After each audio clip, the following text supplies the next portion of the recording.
Hey everyone, my name is Tori and today's video is going to be my shop my stash video. So I've actually never done one of these before and I've seen a lot of them on YouTube and I'm not quite sure how it works, but I think it's kind of like you go through your stash of makeup and you kind of pick out things that you want to focus on. I think some people call it like my monthly makeup basket or something like that. I think I'm gonna do like a shop my stash kind of thing for maybe the month of November.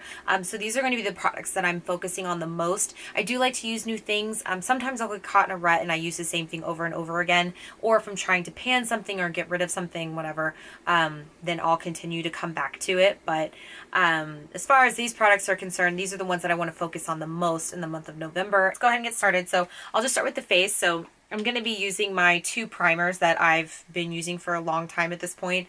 The first one is Too Faced Primed in Peachy Cooling Matte Skin Perfecting Primer. I love this primer because it keeps me matte all day long. This works really well for my oily skin or oily combination skin, and because I have combination skin, the outside of my face, like the perimeter kind of in this area, gets a little drier, and I find whenever I'm blending in my foundation, I tend to see my pores a little more. It's just the foundation doesn't lay quite as nicely on the outside of my face. So I started using this Hello Fab Coconut Skin Smoothie Priming Moisturizer.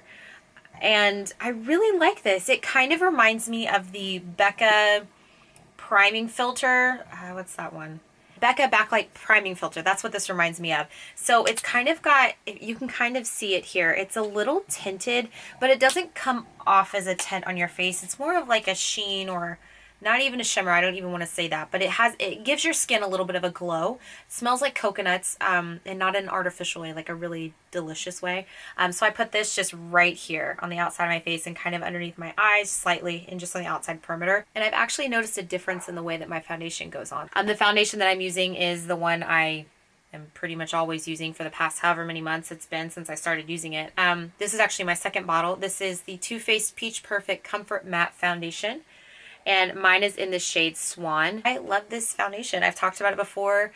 Keeps me matte all day. It doesn't crease or get crepey or clumpy or gross or cakey and all those nasty makeup words. And this foundation, of course, it works very well with the primer. I love these two together. And then now that I've kind of added this in, now that I kind of feel like I found the right balance for my skin. So I don't even necessarily know if I absolutely have to have this.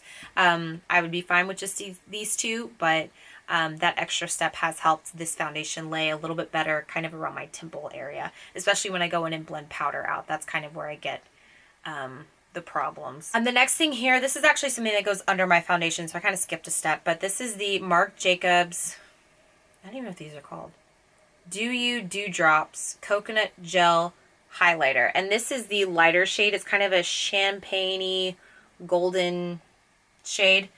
It has a pump on it. I usually will pump it onto I have a Real Techniques Duo Fiber brush. I'll pump a little bit onto that, just a little bit. You don't need a lot. And I'll just buff it into this area right here on my face, like just kind of the high points. I'll blend it in down through my cheek, up through my temples, and then I'll put a little bit across the bridge of my nose, which I never thought I would hear like myself say ever, because I get oily. I don't need all the extra like nose highlight, chin highlight, forehead highlight. Like my skin goes there already without having to put anything on it. So I'm very wary of adding anything extra that's shimmery or highlighty to those areas, because I don't need it. I'm still kind of on the fence about this product. I think it smells really great. It's very pretty. I just am kind of confused how to use it. I am by no means a makeup artist or a professional, and I've tried to blend this in on top of foundation, before powder, after powder, sponge, duo fiber, finger. I've tried all different kinds of things, and the way that I found it works best for me is underneath foundation, but the foundation does cover it up a little bit. You can still kind of see it shining through, and then I layer a highlighter on top of it, which I'll talk about in a minute. And I love that combination together, but then I'm like, well, what's the point? Like, I don't get the point of like putting highlighter on and then putting foundation over it and then layering your highlight. Like, it looks nice, but it's an extra step that in the morning I just sometimes don't want to take. But I'm going to keep trying it and see if I notice any type of difference. I do like the way that my highlight looks right now at the end of the day, but I can't really tell if that's because these two things are working together or if it's because I added this in, if that makes sense. But I'll continue to use it. I do think it's a beautiful product. I just need to figure out the best way to use it for my skin and for my taste. The next thing here I have is concealer. This is the Too Faced Born This Way Multi-Use Sculpting Concealer. And this is the new one that came out, I guess, fairly recently. A few months ago. I used to absolutely love the Born This Way foundation until I tried the Peach Perfect foundation. And that one, Peach Perfect is just better for my skin type because I have more oily combination skin. The Born This Way foundation is definitely more of a, I don't want to say dewy finish, but satin to natural finish, I would say. So if you're on the drier side, that would be the foundation I would go with. But I can use that foundation in the winter. Well, I can use it. I just get oily throughout the day. Like when I get into the long wear hours using that foundation, then I start to get oily and that sort of thing. So that's why I kind of stopped using that one as much. But I did, that is the only foundation that I wore in Greece, and I loved it. But the weather was totally different in Greece. Here where I live, it's super humid, and in Greece there was, I mean, it really wasn't humid pretty much at all. It wasn't hot, so my skin looked amazing in that foundation. So I don't know, that combination was really good. But this concealer, I have mine in the shade Swan, just like in the shade for my foundation. I do love that the doe foot applicator is so huge, so you can really get a lot, you know, underneath your eyes. You really don't need that much of this. I blend this out with my Flower Beauty sponge. It gives really full coverage. I do think, and people say this is hydrating, and I think it's supposed to be, but for me, when I use it on other parts of my face, if I use too much, it looks dry. I don't know. So you don't need that much. I just do a little bit and then I'll blend it in on other parts of my face that needs more coverage. And I do like the way that it works out for me that way. But if you use too much, it's not cute. I think I still like Shape Tape more. I can't really say why. I don't know. The jury's still out on that one. I haven't really decided which one I like better. I think I still like Tarte Shape Tape more, but I still like this one. I don't know which one I would buy again. Maybe Tarte Shape Tape because it's a plastic tube and this one is glass. The next thing I have in here is the Fresh Sugar Coconut Hydrating Lip Balm. I love these lip balms. I do think they're super expensive, especially for the amount of product that you get, but I clearly have put in some work on this one. Oh, it smells so good. It smells like real coconut. It's just great. My favorite one, though, is the caramel or the caramel. Caramel. That's my favorite scent that they have in this lip balm. And they have a few other scents. I would love to eventually try them all. Fresh is one of my favorite like skincare lines. Usually when I'm doing my makeup, I'll put this on before I put anything on my face. So I'll do primer, moisturizer, all of that.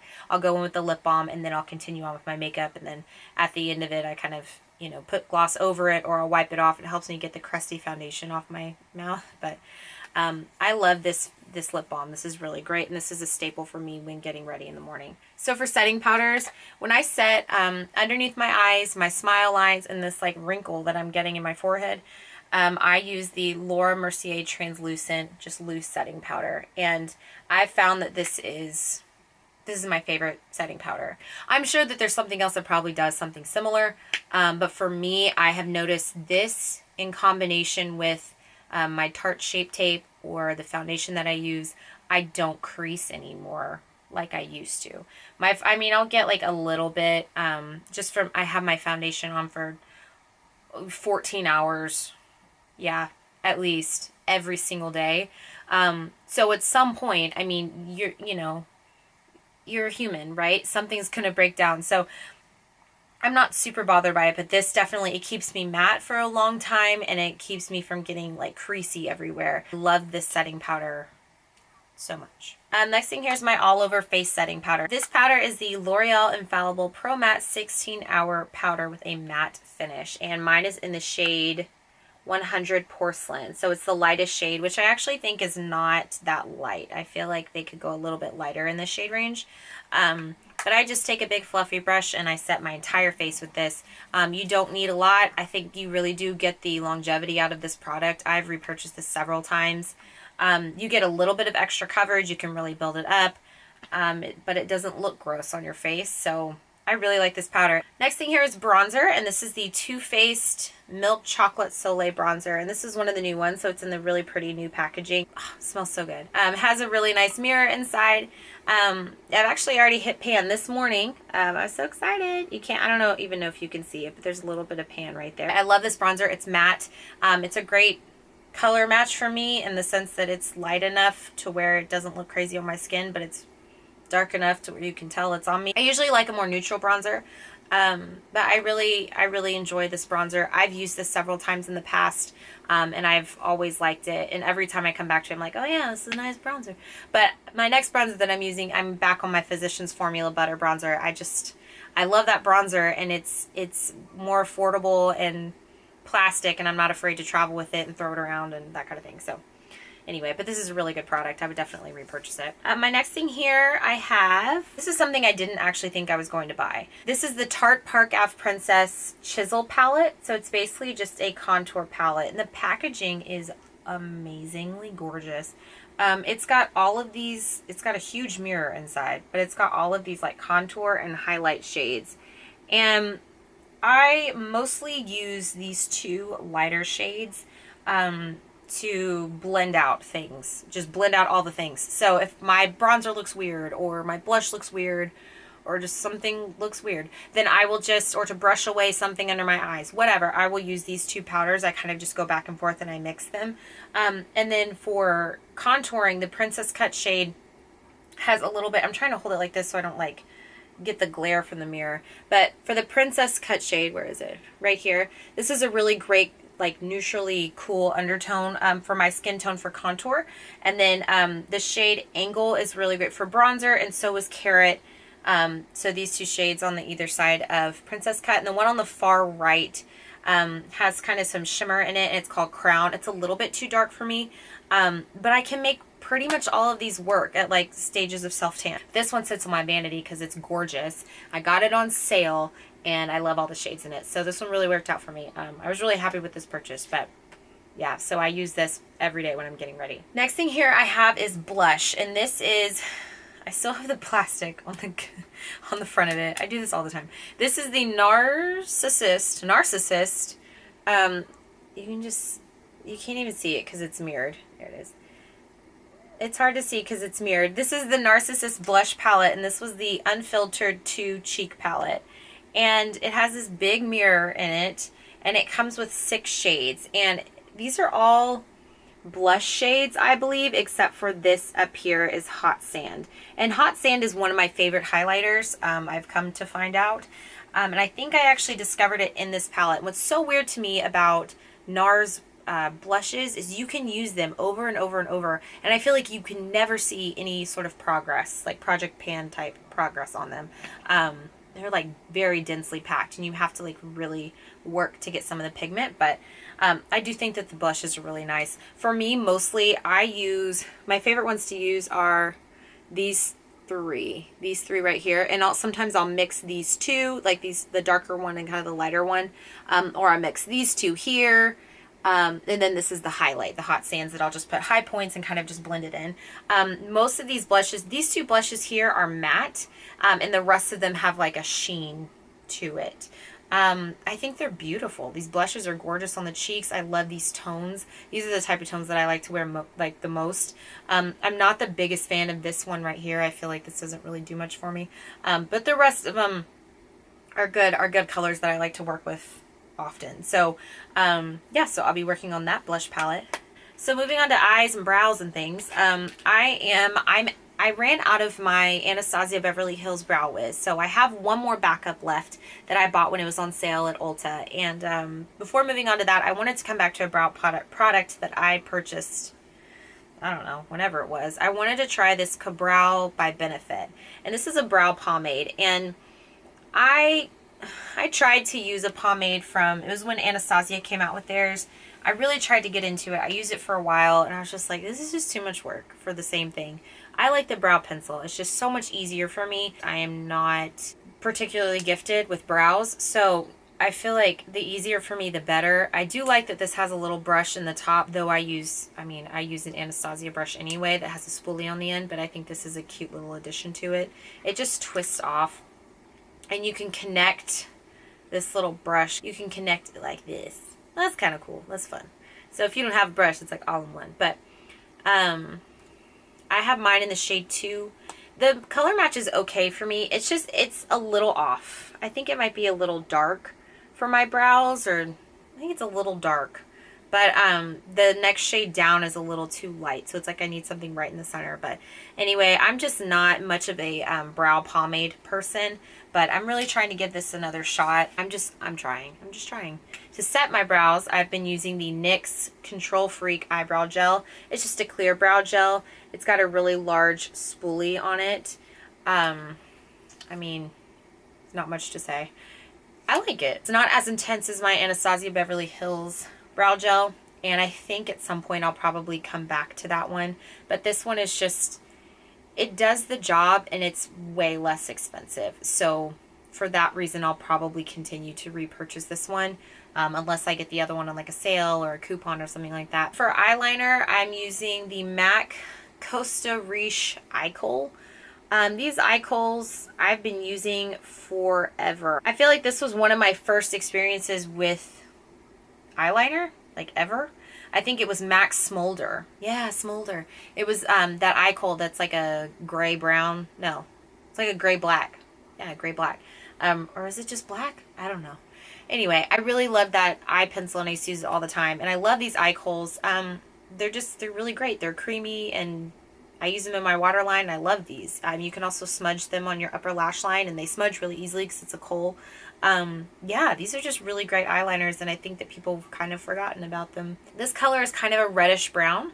I think it's a really interesting color in my waterline. I love using browns in liners for my waterline to like, I think it just goes well with like a warm brown smoky eye. So I really like the way that that looks. The eyeliner that I typically use is like a Loreal Infallible, just like carbon black liner or something like that. And that's the one that I usually go for. But I have like 2 MAC liners that I go back and forth between. It's this one and then the one in the shade Teddy, which is just a brown color. So I love these eyeliners. So for my top line, every single day I put this on my upper lash line, and this is the NYX Professional Makeup Epic Ink Liner. I think this is only in one shade, but what I like about it is it has this brush tip on it, so it's just like the Kat Von D Trooper liner. I really like this. I love how black it is. I used to be super diehard for my Physicians Formula, like eyelash boosting, enhancing something liner. It's basically the same thing as this and the same thing as the Kat Von D one, but this is a little bit less expensive than the Physicians Formula one, and it's blacker. I do find it's a little harder to work with because I think the brush isn't as stiff.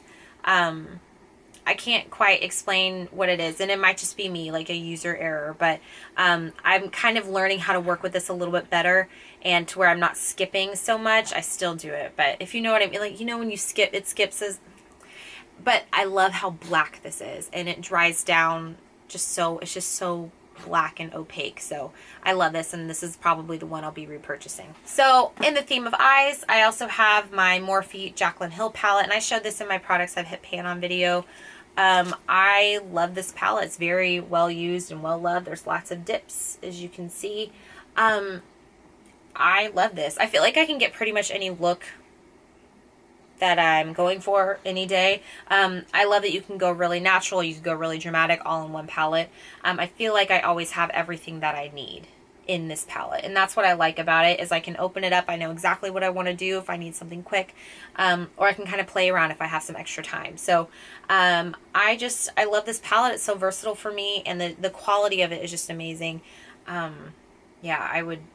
Yes, this is just so good. This is so good. So I just want to kind of get back into this. I feel like I've kind of gone to some other new palettes, but I wanted to come back to this and kind of play around. It's also a great palette to pair with other palettes because it has so many things. So I feel like if you have a palette that's maybe missing like a highlight shade or a great crease color for you, then you can kind of pair it with this palette and it all comes together for a full look. So love this palette. My last 2 things here are mascaras that you've already heard of. This is the Maybelline Lash Sensational Full Fan Effect and the L'Oreal Voluminous Original. So I've been using the Lash Paradise, but I think it was at the grocery store and they didn't have that one, so I bought this one. It's also, this Voluminous Original is actually less expensive than the Lash Paradise, which I don't really know why, but the Lash Paradise brush is a little bit bigger than this one. It's shaped a little differently, but I don't necessarily think that you get that much of a big difference I notice a difference. I think I like that one better, but it's just, I don't know. It's not blowing my mind. So like, for example, like what I did, if Lash Paradise isn't there, then I'm perfectly fine with using this one. So I like to put the L'Oreal on first and the Maybelline on top, and that's my favorite way to do my lashes. And I do that every single day of my life. Always. And to top it all off, I almost forgot. This is my Desi and Katie, and I just got this. It's still in the box. I got it for 20% off at Ulta. This is the Desi Katie Dose of Colors collab, and this lip gloss is in the shade called The Most. And I hope you can see all those reflex in it. It's a clear gloss with like silver and pink reflex. Oh, it's so pretty. On the lips, it just looks juicy, and it makes your lips look like just big and reflective and glassy, and they're so glossy, and it doesn't feel chunky. Like some glitter lip glosses can feel like super chunky. When you rub your lips together, you feel that grit from the glitter, but you really don't get that with this. The packaging is gorgeous. This lip gloss is awesome. I'll probably continue to go back and forth between The Most, and then I want to use Over the Top as well. Look how pretty this is. This is a clear base with just lots of gold glitter. This is beautiful. These glosses are just so pretty to just look at. That's all I have for this video. Thank you so much for watching, and I will see you next time. Bye.